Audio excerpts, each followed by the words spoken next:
Hello, welcome. Today I'm giving a detailed guide for how to film a self-tape. My name's Virginia and I am an actress and filmmaker from the Los Angeles area. I have worked both in theater and film as well as behind the camera. So the first thing that you're going to want to do if you have received a self-tape request is to go ahead and read all of the instructions. Okay, so now I'm going to talk a little bit about framing. Basically, you're going to want a background that is blank. So first I'm going to move the camera.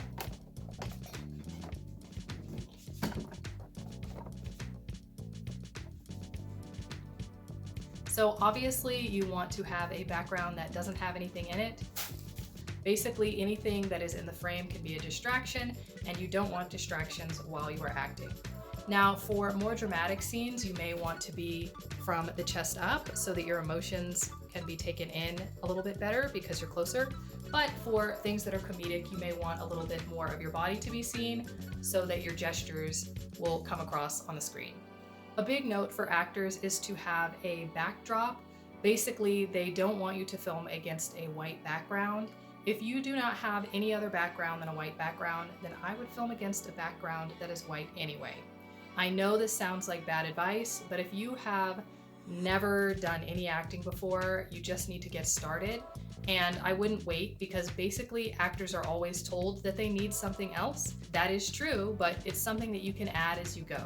Now there are ways for you to light a background so that it doesn't look white. If you film it at certain times of day and you have a light on your face, but you are further away from the wall, then the wall will look a little darker and you will look a little brighter, and so the wall will look a little bit more gray colored. If you are shooting against a white wall, I would recommend definitely not wearing white and definitely not wearing black, because the contrast will be too much, or wearing white and black stripes. That also is not helpful. Generally, backgrounds for self-tapes are a kind of grayish tint. They can also be a lighter blue, or they can be a darker blue. Some people I've seen go with like a purpley or maybe even a brown.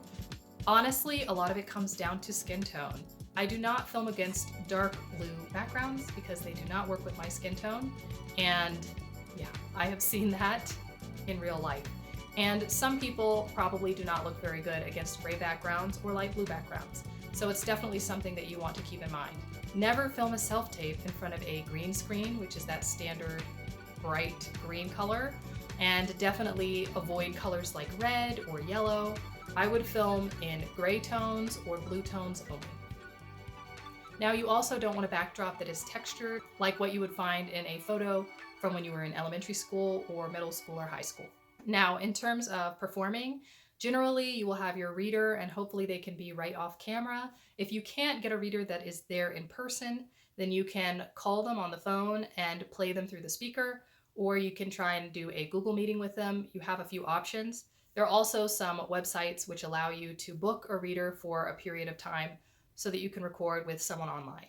Now, in terms of how I usually frame myself, I usually frame so that I am facing another person. If you'll notice in TV shows, generally they are sort of at an angle because they're usually talking to someone, and it will make it look like you are responding to the person who's talking to you. You can also respond to them if they're standing across from you. Now, if you noticed, I just changed what is called my eye line. And eye line is when you change the direction that you're looking, okay? So if you're talking to two people, then you may want to talk to one person over here and then talk to another person over there.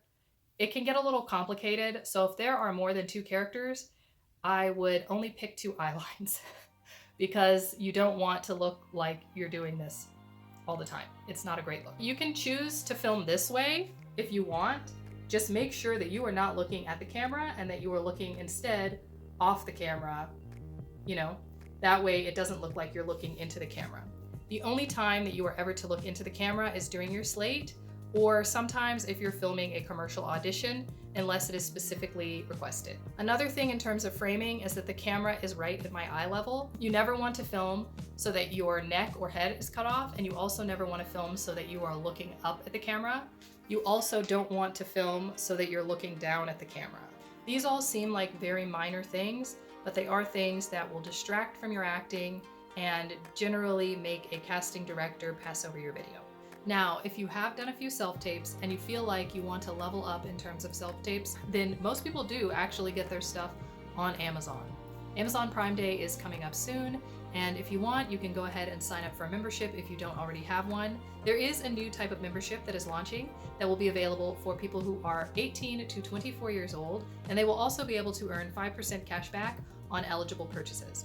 If you are not in this age range, then you can still sign up for a membership before Prime Day and start ordering things that you need for self-tapes. Now, I do have a list down in the description of things that I use for my self-tapes and that I would recommend for other people. If you like this video, please feel free to give it a thumbs up. If you have any questions, let me know. Thanks so much for watching, and I'll see you soon.